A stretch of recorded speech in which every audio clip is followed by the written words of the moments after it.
যে সমস্ত ভাই বোনদের মনের মধ্যে অশান্তি আছে, দুঃখ, ডিপ্রেশন, দুশ্চিন্তা আপনাকে ঘিরে আছে, সে সময় যদি কোরআনুল কারিম থেকে একটি আয়াত সিনার মধ্যে এভাবে হাত দিয়ে পাঠ করতে পারেন, আল্লাহ পাক রব্বুল আলামিন কোরআনুল কারিমের বরকতে আপনার মনের অস্থিরতা, দুঃখ, কষ্ট, ডিপ্রেশন আস্তে আস্তে দূর করে দিবেন। শুধুমাত্র 3 দিন নিয়ম অনুযায়ী আমলটি করুন, আল্লাহ পাক অবশ্যই মনের অস্থিরতা দূর করে দিবেন। সেজন্য আপনি যদি প্রয়োজন মনে করে থাকেন যে কোন আয়াত কিভাবে পাঠ করলে মনের অস্থিরতা দূর করে দিবেন, আপনি যদি জানার প্রয়োজন মনে করে থাকেন তাহলে ভিডিওটি শুরু থেকে শেষ অবধি মনোযোগ সহকারে দেখতে থাকুন। দেখুন, আমাদের মনের মধ্যে কিন্তু অনেক অনেক অশান্তি, অস্থিরতা, ডিপ্রেশন, দুশ্চিন্তা থাকে। পৃথিবীর মধ্যে এক কথায় অলমোস্ট যে সমস্ত মানুষ বসবাস করে থাকে সকল মানুষের কিন্তু মনের মধ্যে কমার বেশ অস্থিরতা থাকে, দুঃখ, ডিপ্রেশন, দুশ্চিন্তা থাকে। তবে রসুলের হাদিস রিসার্চ করলে বুঝবেন, হব্বুদ্দুনিয়া রাসুকুল্লি খতিয়া, যত দুনিয়াবী জিনিসের সাথে আপনার সম্পর্ক থাকবে, রিলেশন হবে, তত এই অন্তরটা হচ্ছে অস্থিরতা কাজ করা শুরু করবে, অস্থিরতা ঢুকে যাবে মনের মধ্যে। যত আল্লাহ এবং রসুলের সুন্নাহগুলো, পদ্ধতিগুলো অবলম্বন করবেন, রব্বে কাবার কসম মনের অস্থিরতা দূর করে দিবে। না হয় ইতিহাস রিসার্চ করেন, ইতিহাস পড়েন, সেখানে পাবেন বুজুর্গানে দিনের কোনো অস্থিরতা ছিল না, কিন্তু কোনো টাকা পয়সাও ছিল না। সাহাবীদের ইতিহাস পড়েন, তারা দুনিয়াবী জিনিসের জন্য এত মরিয়া হয়ে যাইত না, তারা আখিরাতের জন্য সবসময় সদা সর্বদা মরিয়া হয়ে থাকতেন। এটাই তাদের ছিল আসল রূপ। মেরে আজিজও, আমাদের অবস্থা কেমন একটু চিন্তা করে দেখেন। সকাল থেকে বিকাল পর্যন্ত শুধু দুনিয়াবী জিনিসের জন্য আমরা মরিয়া হয়ে যাই। এজন্য অস্থিরতা আমাদের দিলের ভেতরে চলে এসেছে। বর্তমান মুসলমান ধ্বংস হয়ে যাওয়ার 2টা কারণ উলামাগণ উল্লেখ করেছেন, কোট করেছেন কিতাব। 1 নাম্বার দুনিয়াবী লোভ। দুনিয়াবী লোভ যে সমস্ত মানুষের ভেতরে থাকবে, সে মানুষ কখনো শান্তিতে থাকতে পারে না। তার ভেতরে অশান্তি থাকবে, সাফ কথা। 2 নম্বর লম্বা আশা, আমি অনেক দিন পর্যন্ত দুনিয়ার মধ্যে বেঁচে থাকবো। এই 2টি কারণেই কিন্তু মুসলমানরা, ইমানদাররা আজকে ধ্বংসের দিকে। দুনিয়াবী জিনিস নিয়ে কী করবেন? কত মানুষ তো আল্লাহ দেখিয়েছেন আমাদেরকে, কোটি কোটি সম্পদের মালিক রাইকে চলে গেছে কবরে, কোটি কোটি টাকার মালিক।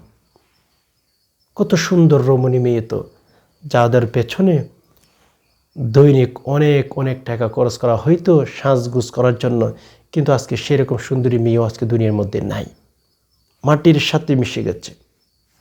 কী নিয়ে তো চিন্তিত বলেন, আল্লাহ এবং রসুলকে বাদ দিয়ে।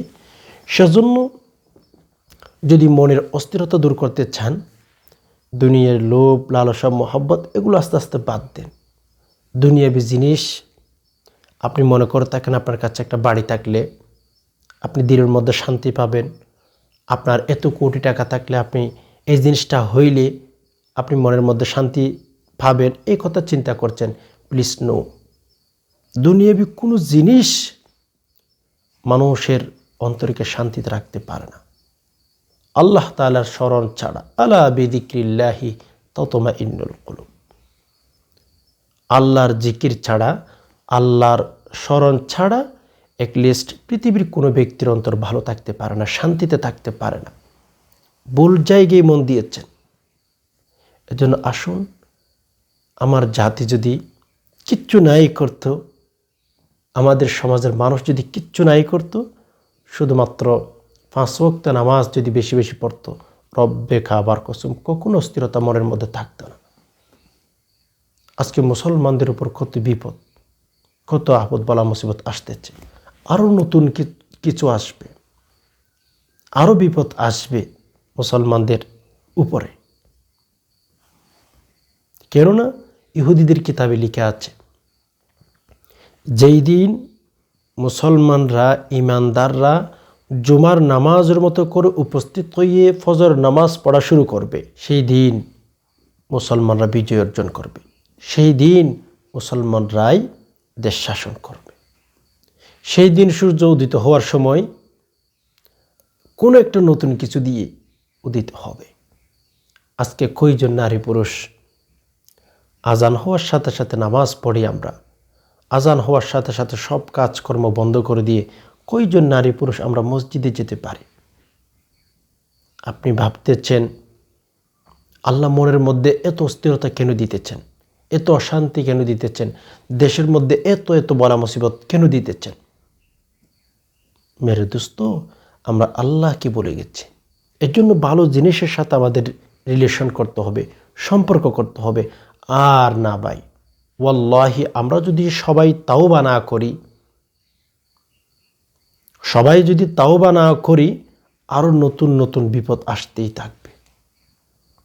আজকে কত মানুষ ফজর নামাজ কিভাবে পড়তে হয়, কত রাকাত পড়তে হয়, কোন কোন সূরা দিয়ে পড়তে হয়, হাজার হাজার নারী পুরুষ সেগুলো জানে না। আল্লাহকে আমরা নারাজ করে ফেলেছি। আসুন ভালো জিনিসের সাথে আমরা সম্পর্ক তৈরি করি। যেমন আমি যদি বলি 5 ওয়াক্ত নামাজের সাথে একটু সম্পর্ক করেন, প্লিজ, আল্লাহর গজব আজব বন্ধ হয়ে যাবে, মনের মধ্যে স্থিরতা থাকবে না।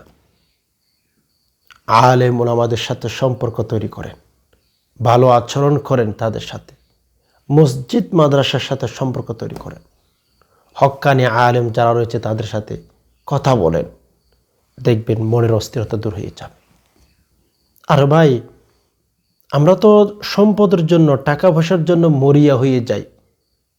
আমরা মনে করতে কি কোটি কোটি টাকার মালিক হইলে শান্তিতে থাকতে পারবো না।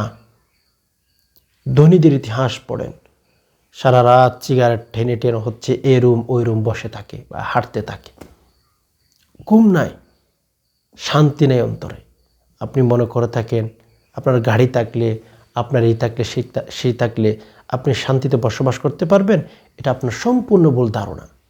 ওয়াল্লাহি, টাকা পয়সা থাকলে দিলে শান্তি পাওয়া যায় না, অস্থিরতা দূর হয় না। আল্লাহওয়ালা হতে পারলে আপনি যদি আল্লাহ পাক রব্বুল আলমিনকে রাজি করতেই পারেন, আল্লাহ পাক রব্বুল আলমিনকে যদি পেয়ে যান, আপনি সব কিছু পেয়ে গেছেন। আপনার দিলে তো অশান্তি কেন? আপনি শুধু টাকা পয়সার জন্য এত চিন্তা করেন। এর জন্য মাঝে মধ্যে জিকির আজকার করবেন, শেষ রাতে উঠে অন্ধকারে বসে আল্লাহ হাজিরিন আল্লাহ নাজিরিন এগুলো বলে বলে দিলকে বোঝান, দুনিয়ার মোহাব্বত অন্তর থেকে বের করে ফেলে। কেননা দুনিয়ার মধ্যে যদি দেখা যায়, ইতিহাস যদি পড়েন, যে আমরা যে টাকা পয়সাকে অন্তরের মধ্যে জায়গা করে দিয়েছি, মনে করতেছি টাকা পয়সা থাকলে আমরা শান্তিতে থাকতে পারবো, একথা যারা আমরা মনে করতেছি, এটা সম্পূর্ণ ভুল ধারণার মধ্যে আছে। উসমান রাদিয়াল্লাহু তাআলা আনহুর ইতিহাস পড়েন, হঠাৎ করে একদিন পয়গম্বর আলাইহিস সালাতু ওয়াস সালাম জিহাদের জন্য ডাক দিয়েছেন, জিহাদে যেতে হবে। কিন্তু মেরে দোস্ত, উসমান রাদিয়াল্লাহু তাআলা আনহু বাসায় চলে গেলেন। বাসায় চলে যাওয়ার পরে স্ত্রীকে বলেছিল, স্ত্রী গো, স্বর্ণ গহনা কোথায় রাখছো, একটু বের করে দাও। স্ত্রী মনে করতেছে উসমান যেহেতু বড় বড় ব্যবসা বাণিজ্য করে, আজকে হয়তো অনেক বড় ব্যবসার মধ্যে পুঁজিগুলো লাগাইবে, সেজন্য আমার কাছে যা স্বর্ণপাতি আছে, গহনাপাতি আছে, সব কিছু নিয়ে যাইতেছে।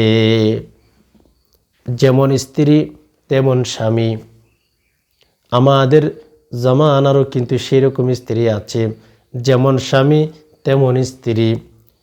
উসমান রাদিয়াল্লাহু তাআলা আনহু স্ত্রীকে বলেছেন, ওগো আমার স্ত্রীর স্বর্ণ গহনা যা আছে সব বের করে দাও। সব বের করে উসমান রাদিয়াল্লাহু তাআলা আনহুর হাতের মধ্যে তুলে দিয়েছেন। স্ত্রী বলতেছিলেন, ওগো স্বামী, আজকে কি বড় ব্যবসার মধ্যে পুঁজি দিবা, এত স্বর্ণ গহনাগুলো কোথায় নিয়ে যাচ্ছেন একটু যদি বলতেন। সাথে সাথে উসমান রাদিয়াল্লাহু তাআলা আনহু বলা শুরু করলেন, ওগো আমার স্ত্রী শুনো, আজকের মতো বড় ব্যবসা আমি আর জীবনও করি নাই। তিনি বলেছিলেন, স্ত্রী গো শুনেন, আল্লাহ পাক রব্বুল আলামিনের দরবারে জিহাদ করার জন্য, এলাই কালিমাতুল্লাহর জন্য, আল্লাহ রসুলের পক্ষে জিহাদ করার জন্য অনেক অনেক টাকা পয়সার প্রয়োজন। আজকে এই স্বর্ণ গহনাগুলো আল্লাহ রসুল সাল্লাল্লাহু আলাইহি ওয়াসাল্লামের হাতে তুলে দেব। এটাই হচ্ছে আমার বড় ব্যবসা। এরা ব্যবসা করতেন ওইভাবে, কেননা কোরআনুল কারীমের মধ্যে তো আল্লাহ তাআলা বলে দিয়েছেন, ইন্নাল্লাহা ইশতারা মিনাল মুমিনিনা আনফুসাহুম ওয়া আমওয়ালাহুম বিআন্না লাহুমুল জান্নাহ। আল্লাহ তাআলা বলেন, কিছু মানুষের সাথে আমি ব্যবসা বাণিজ্য করি, কিছু মানুষ আমার সাথে ব্যবসা বাণিজ্য করে। বলবেন হুজুর কিভাবে? হ্যাঁ, ইন্নাল্লাহা ইশতারা মিনাল মুমিনিনা আনফুসাহুম ওয়া আমওয়ালাহুম। আল্লাহ বলেন, আমি তাদের কাছ থেকে তাদের টাকা পয়সা ধন সম্পদ জানমালের বিনিময়ে আমি তাদেরকে জান্নাত দিয়ে দেব। আমি তাদের সম্পদ এগুলো আমি নিয়ে ফেলবো। এরা সব কিছু দিয়ে ফেলে এদেরকে আমি জান্নাত দিয়ে দেব। এদের জীবন, এদের টাকা পয়সা, এদের সব কিছুর বিনিময়ে আমি তাদেরকে জান্নাত দিয়ে দেব। এজন্য কিছু মানুষ আছে আল্লাহ রাস্তার মধ্যে খরচ করতেই থাকে। ঠিক আছে, এজন্য মেরে দোস্ত, আল্লাহর সাথে একটু সম্পর্ক তৈরি করেন, ভালো ভালো জিনিসগুলোর সাথে একটু সম্পর্ক তৈরি করেন, আলেম ওলামাদের সাথে কথা বলেন, মসজিদ মাদ্রাসায় বেশি বেশি আসা যাওয়া করেন, এন্ড 5 ওয়াক্ত নামাজ পড়েন। দেখবেন দিলের অশান্তি এমনিতেই দূর হয়ে গেছে। আর ভাই, আপনি মনে করতেছেন আপনার বাড়িতে যদি একটা খাঁটি, দামি একটা সুন্দর একটা খাট থাকতো, তাহলে আপনি শান্তিতে থাকতে পারতেন। আপনি মনে করতেছেন আপনার একটা যদি সুন্দর ব্যবসা বাণিজ্য প্রতিষ্ঠান থাকতো, সুখী থাকতে পারতেন। আমি বলবো না, আপনার ধারণা ভুল। পৃথিবীর সর্বশ্রেষ্ঠ ধনী বিল গেটস, আপনি জানেন তার সংসার ভেঙে গেছে। টাকা পয়সা সব কিছু হয় না, টাকা পয়সা শান্তি দিতে পারে না, দিলের অস্থিরতা দূর করতে পারে না। এখন আপনি আমাকে বলেন, বিল গেটসের কাছে এত এত টাকা, দৈনিক এত টাকা ইনকাম করে, তার সংসার কেন ভেঙে গেছে? টাকাই যদি সব কিছু হয়, টাকাই যদি মানুষের দিলকে শান্তি দিতে পারে, তাহলে বিল গেটসের সংসার ভেঙে যাওয়ার কী মানি? বোঝা যায়, যদিও পৃথিবীর সর্বশ্রেষ্ঠ ধনী, কোটি কোটি কোটি কোটি মিলিয়ন বিলিয়ন টাকার মালিক, কিন্তু তার মনের মধ্যে শান্তি নেই। টাকা পয়সা মানুষকে শান্তি দিতে পারে না। আপনি যে মনে করেন টাকা থাকলে শান্তি পাওয়া যায়, শান্তি এটি আল্লাহ পাক রব্বুল আলামিনের তরফ থেকে আসতে হয়, কিছু থাকুক আর নাই থাকুক। হযরত আলী এবং ফাতেমা তারা দুইজন কিভাবে সংসার করেছেন, টাকা পয়সা বাড়ি গাড়ি কিচ্ছু ছিল না, এরপরেও কিন্তু তাদের সংসারে অশান্তি বলতে কিচ্ছু ছিল না। আর আমাদের সংসারে অনেক কিছু আছে, মিনি মার্কেট আমি প্রায় সময় বলি, অশান্তি ছাড়া আর কিচ্ছু নেই আমাদের বাড়িতে। এতটুকু আমাদের সংসারের মধ্যে পার্থক্য। তো যাই হোক, কোরআনুল কারীমের দুটি আয়াত আমাদের শিখে রাখতে হবে প্রথম নাম্বারে। কেননা আপনি যেহেতু কোরআনুল কারীম থেকে আমল করবেন মনের অস্থিরতা, মনের অশান্তি দূর করার জন্য, সেজন্য কোরআনুল কারীমের দুটি আয়াত প্রথমে শিখে রাখতে হবে। কেননা ভুলে বড়া উচ্চারণ করলে তেমন উপকার আপনার হবেই না।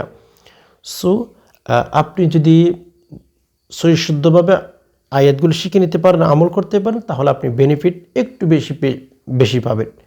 সেজন্য আগে আমরা সূরাতুল আরাফের 1 নং এবং 2 নং আয়াত শিখে নেব, এরপর আমরা আমল কিভাবে করব ওই বিষয়টা জেনে চেষ্টা করব ইনশাআল্লাহ। তো যারা পারেন কোরআনুল কারীম তেলাওয়াত করতে, আপনারা সূরাতুল আরাফের মধ্যে যাবেন, 1 নং এবং 2 নং আয়াত সেখান থেকে শিখে নেবেন। দেখেন, প্রত্যেক ফরজ নামাজের পরে আপনি আমলটি করবেন। প্রথমে আমরা আয়াতগুলি শিখে নেব, এরপর ইনশাআল্লাহ কীভাবে আমল করব, কতদিন করব সেটা জানার চেষ্টা করব। আপনারা স্ক্রিনে লক্ষ্য করুন, হয়তো আপনারা অনেকে পারেন, অ্যাটলিস্ট বলতে গেলে অনেকে আবার ভুল উচ্চারণ করে থাকেন, তখন কিন্তু আপনার তেমন একটা উপকার নাও হতে পারে। সেজন্য সহি শুদ্ধভাবে শিখে নেবেন। আমার সাথে সাথে 2-1 বার রিপিট করলে ইনশাআল্লাহ সহি শুদ্ধভাবে শিখে নিতে পারবেন। আর সেই আয়াতগুলো হচ্ছে, বিসমিল্লাহির রহমানির রহিম, আলিফ লাম মিম সাদ, আলিফ লাম মিম সাদ। এটা হচ্ছে 1 নম্বর আয়াত, এভাবে শিখবেন। আলিফ লাম মিম সদ। এতটুকু পড়ার পরে আরেকটা আয়াত শিখবেন। কিতাবুন উনজিলা ইলাইকা ফালা ইয়াকুন সাদরিকা হারাজুম মিনহু লিতুনদিরা বিহি ওয়া যিকরা লিল মুমিনিন। কিতাবুন উনজিলা ইলাইকা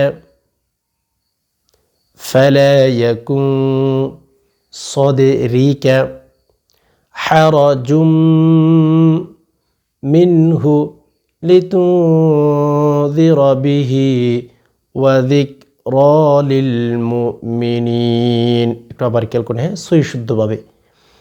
আলিফ লাম মিম সাদ। কিতাবুন উনজিলা ইলাইকা ফালা ইয়াকুন সাদরিকা হারাজুম মিনহু লিতুনদিরা বিহি ওয়া যিকরা লিল মুমিনিন। এই যে দুটি আয়াত আমি যেভাবে উচ্চারণ করে দিয়েছি সহি শুদ্ধভাবে শিখে নেবেন।